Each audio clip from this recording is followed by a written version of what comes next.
Good evening, Taman and Jackie. The U.S. and its NATO allies have stepped up warnings about Russia's plans to invade Ukraine after seeing evidence that an attack is imminent. We are talking about the real possibility of war in Europe. Russia is likely planning the biggest war in Europe since 1945. According to U.S. intelligence, Russian President Vladimir Putin has been laying the groundwork to invade Ukraine, and the attack is imminent. Let's really take a moment to understand the significance of what we're talking about. It's been over 70 years. And through those 70 years, as I mentioned yesterday, there has been peace and security. Ukraine is surrounded by 150,000 Russian soldiers, warplanes, and equipment. Russia held nuclear drills Saturday and has ongoing naval drills off the coast of the Black Sea.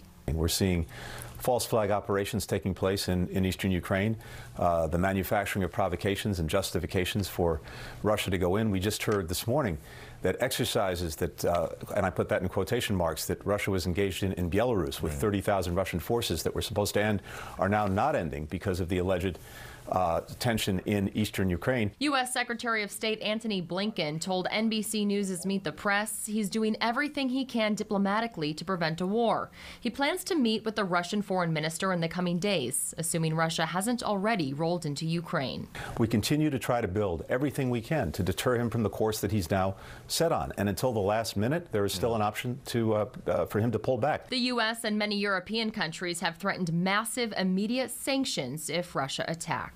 Our position is for us very clear, which is as a leader, which we have been, bringing together the allies, working together around our collective and unified position, that we would all, not just prefer, we desire, we believe it is in the best interest of all that there is a diplomatic end to this moment.